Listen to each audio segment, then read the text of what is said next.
Audio Jungle.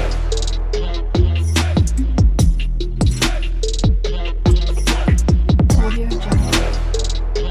Hello, tales of കിച്ചണിലേക്ക് എല്ലാവർക്കും സ്വാഗതം. കുറേ നാളായിട്ട് ചെയ്യണമെന്ന് വിചാരിച്ചൊരു വീഡിയോയാണ് കേട്ടോ ഇത്. പാലപ്പത്തിൻ്റെ റെസിപ്പിയാണ് നമ്മളന്ന് ചെയ്യാൻ പോകുന്നത്. അതിനുവേണ്ടി 1.5 കപ്പ് പച്ചരിയാണ് കേട്ടോ ഞാൻ എടുത്തിരിക്കുന്നത്. 250 ml ഈ ഒരു മെഷറിംഗ് കപ്പിലാണ് ഞാൻ അരി എടുത്തിരിക്കുന്നത്. നന്നായിട്ട് കഴുകിയെടുത്ത അരിയാണ് കേട്ടോ ഞാൻ ഈ ബൗളിൽ ഇട്ടിരിക്കുന്നത്. ഇനി ഇതിലേക്ക് നമുക്ക് കുറച്ച് ഐറ്റംസ് ചേർത്ത് കൊടുത്തിട്ട് ഓവർനൈറ്റ് വെച്ച് പിറ്റേ ദിവസമാണ് കേട്ടോ അരച്ചെടുക്കുന്നത്. ആദ്യം തന്നെ ചേർക്കുന്നത് 1 കപ്പ് ചിരകിയ തേങ്ങയാണ്. അരി എടുത്ത സെയിം കപ്പിൽ തന്നെ 1.5 കപ്പ് അരിക്ക് 1 കപ്പ് തേങ്ങയാണ് ചേർക്കുന്നത്. ഇനി നമുക്കിതിലേക്ക് 1 ടീസ്പൂൺ ഉപ്പ് ചേർത്ത് കൊടുക്കാം. അപ്പോൾ ഉണ്ടാക്കുന്ന ടൈമിൽ ഉപ്പ് നോക്കിയിട്ട് വേണമെങ്കിൽ വീണ്ടും ചേർക്കാം. ഇനി 1 ടേബിൾ സ്പൂൺ ചോറും കൂടെ ചേർക്കുന്നുണ്ട്. ഞാൻ മട്ടരി ചോറാണ് കേട്ടോ ചേർക്കുന്നത്. ഇനി 1.5 ടേബിൾ സ്പൂൺ ഷുഗർ ചേർത്ത് കൊടുക്കുന്നുണ്ട്. നിങ്ങൾക്ക് ആവശ്യത്തിന് ഷുഗർ ചേർത്താൽ മതി കേട്ടോ. ഇനി 1 ടീസ്പൂൺ ഈസ്റ്റാണ് ചേർക്കുന്നത്. ടീസ്പൂൺ ആണ് കേട്ടോ. അതിനുശേഷം ആ സെയിം മെഷറിംഗ് കപ്പിൽ 1.5 കപ്പ് വെള്ളമാണ് ഞാൻ ചേർക്കുന്നത്. ആദ്യം 1 കപ്പ് വെള്ളം ചേർത്തു. അതിനുശേഷം നന്നായിട്ടൊന്ന് മിക്സ് ചെയ്ത് കൊടുക്കുന്നുണ്ട് കേട്ടോ. കറക്റ്റ് വെള്ളമാണ് കേട്ടോ നമ്മൾ ചേർക്കുന്നത്. വെള്ളം കൂടി പോകരുത്. നന്നായിട്ട് മിക്സ് ചെയ്ത് കൊടുത്തതിന് ശേഷം അരി നന്നായിട്ട് കുതിർന്ന് കിട്ടാൻ പാകത്തിന് വേണം വെള്ളം ചേർക്കാനായിട്ട്. അതും കറക്റ്റ് അളവിൽ തന്നെയാണ് കേട്ടോ നമ്മൾ ചേർക്കുന്നത്. അപ്പോൾ ആദ്യം 1 കപ്പ് വെള്ളം ചേർത്തിരുന്നു. പിന്നെ ഞാൻ ബാലൻസ് 1/2 കപ്പ് വെള്ളമാണ് കേട്ടോ ചേർത്ത് കൊടുക്കുന്നത്. വെള്ളം ചേർത്ത് നന്നായിട്ട് മിക്സ് ചെയ്തതിന് ശേഷം സ്പൂൺ വെച്ചൊന്ന് ലെവലാക്കി കൊടുക്കാം. അരി നന്നായിട്ട് മുങ്ങിക്കിടക്കാൻ പാകത്തിന് ഇതുപോലെ വേണം ഓവർനൈറ്റ് അടച്ചു വെക്കാനായിട്ട്. അങ്ങനെ ഞാൻ ബൗൾ അടച്ചു വെച്ചിട്ടുണ്ട്. ഇനി പിറ്റേ ദിവസം രാവിലെ അപ്പം ഉണ്ടാക്കുന്നതിന് 1 മണിക്കൂറോ 2 മണിക്കൂറോ മുൻപ് അരച്ചു വെക്കാം. ഇത് പിറ്റേന്ന് രാവിലെയാണ് കേട്ടോ. അപ്പോൾ നമ്മുടെ അരിയെല്ലാം സെറ്റായി വന്നിട്ടുണ്ട്. നമുക്ക് ഓപ്പൺ ചെയ്യുമ്പോൾ തന്നെ ഈസ്റ്റിൻ്റെ ഒക്കെ സ്മെല്ല് കിട്ടുമ്പോൾ അറിയാം നല്ല സെറ്റായി വന്നിട്ടുണ്ടെന്ന്. ഞാൻ അപ്പം ഉണ്ടാക്കുന്നതിന് 2 മണിക്കൂർ മുൻപാണ് കേട്ടോ അരച്ചെടുക്കുന്നത്. 2 തവണയായിട്ട് നല്ല ഫൈനായിട്ട് അരച്ചെടുക്കാം. അപ്പോൾ ഞാൻ ആദ്യത്തെ ഒരു ഭാഗം മിക്സഡ് ജാറിലേക്ക് ഇട്ടിട്ടുണ്ട്. ബാലൻസ് ഇവിടെ ഇരിക്കുന്നുണ്ട് കേട്ടോ. അപ്പോൾ ഞാൻ ആദ്യത്തെ ഒരു റൗണ്ട് അരച്ചു കഴിഞ്ഞിരുന്നു. ഇത് സെക്കൻഡ് റൗണ്ടാണ് കേട്ടോ. നിങ്ങളില്ലേ അരി അരയ്ക്കുന്ന ടൈമിൽ അരി കുതിർത്താനിട്ട വെള്ളം കുറച്ച് കൂടുതൽ ബാലൻസ് വരുവാണെങ്കിൽ അത് മാറ്റി വെക്കുന്നത് നല്ലതാണ് കേട്ടോ.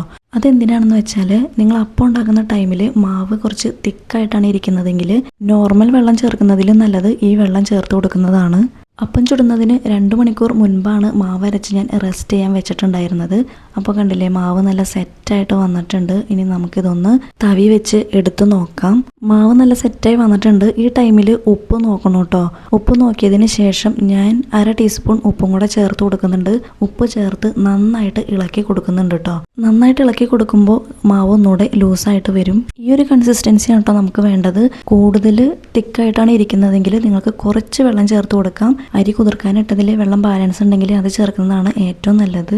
ഇനി നമുക്ക് പാലപ്പം ചുട്ടെടുത്താലോ. ചട്ടി അടുപ്പത്ത് വെച്ച് ചൂടായതിന് ശേഷം മാത്രമാണ് മാവ് ഒഴിച്ചു കൊടുക്കാൻ പാടുള്ളൂ. ഞാൻ 1.5 തവി മാവാണ് കേട്ടോ ഒഴിച്ചു കൊടുക്കുന്നത്. മാവ് ഒഴിച്ച് മാവ് ചട്ടിയിലൊന്ന് പിടിച്ചു കഴിഞ്ഞിട്ട് വേണം ചുറ്റിച്ചെടുക്കാനായിട്ട്. അപ്പോൾ ചട്ടി കയ്യിലെടുത്ത് പതിയെ വേണം കേട്ടോ ചുറ്റിച്ചെടുക്കാനായിട്ട്. മാവ് 1 റൗണ്ട് ചുറ്റിയതിന് ശേഷം ബാലൻസ് വരുന്നത് ചട്ടിയുടെ നടുവിലേക്ക് ആക്കി വേണം വെക്കാനായിട്ട്. അപ്പോഴാണ് പാലപ്പത്തിൻ്റെ കറക്റ്റ് ഷേപ്പ് കിട്ടുന്നത്. ഹോട്ടലുകളിൽ നിന്നൊക്കെ നമ്മൾ കഴിക്കില്ലേ ആ ഒരു ഷേപ്പ് കിട്ടും. ഇനി നമുക്ക് അടച്ചു വെച്ച് വേവിക്കാം. ഇനി നമുക്ക് ഓപ്പൺ ചെയ്ത് നോക്കാം. സൈഡൊക്കെ നല്ല മുരിഞ്ഞു വന്നിട്ടുണ്ട്. നടുഭാഗം കണ്ടില്ലേ ആ കുഴിയുള്ള ഭാഗത്ത് നന്നായിട്ട് പൊങ്ങി വന്നിട്ടുണ്ട്. ഈ ഒരു കറക്റ്റ് ഷേപ്പിൽ ഞാൻ പറഞ്ഞ പോലെ ചെയ്ത് കഴിഞ്ഞാൽ കിട്ടൂട്ടോ. ഇനി നമുക്ക് ബാലൻസ് അപ്പം കൂടി ചുട്ടെടുക്കാം. ആദ്യമൊക്കെ ഞാൻ പാലപ്പം ഉണ്ടാക്കുമ്പോൾ നന്നായിട്ട് ഫ്ലോപ്പായി പോകാറുണ്ട് കേട്ടോ. പിന്നെ ഞാൻ ചെയ്ത് എനിക്ക് അളവ് കറക്റ്റ് കിട്ടിയ പിന്നെയാണ് അപ്പം ശരിയായി വരാൻ തുടങ്ങിയത്.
അപ്പോൾ പാലപ്പൊക്കെ ഉണ്ടാക്കി കഴിഞ്ഞ് ഞാൻ കഴിച്ചു നോക്കുകയാണ്. പാലപ്പത്തിൻ്റെ കൂടെ ഞാൻ എടുത്തിരിക്കുന്നത് ചിക്കൻ സ്റ്റൂ ആണ്. സൈഡൊക്കെ നന്നായിട്ട് മുരിഞ്ഞിട്ട് നടുവിൽ നല്ല സോഫ്റ്റ് ആയിട്ടുള്ള പാലപ്പാണ്. അതുപോലെ ചിക്കൻ സ്റ്റൂ നല്ല ടേസ്റ്റ് ഉണ്ടായിരുന്നു. സ്റ്റൂവിൻ്റെ വീഡിയോ ഞാൻ ഇടാം കേട്ടോ. പാലപ്പം നന്നായിട്ട് ഉണ്ടാക്കാൻ അറിയാവുന്ന ഒരുപാട് പേരുണ്ടാകും.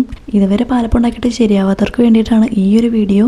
ഇതിൽ പറഞ്ഞ അളവ് കറക്റ്റായിട്ട് ചെയ്ത് നോക്കിക്കോ, നിങ്ങൾക്ക് എന്തായാലും ഫ്ലോപ്പായി പോകാതെ കിട്ടും. അപ്പോൾ ഇന്നത്തെ വീഡിയോ ഇത്രയേ ഉള്ളൂ. പുതിയൊരു വീഡിയോയുമായി വീണ്ടും കാണാം.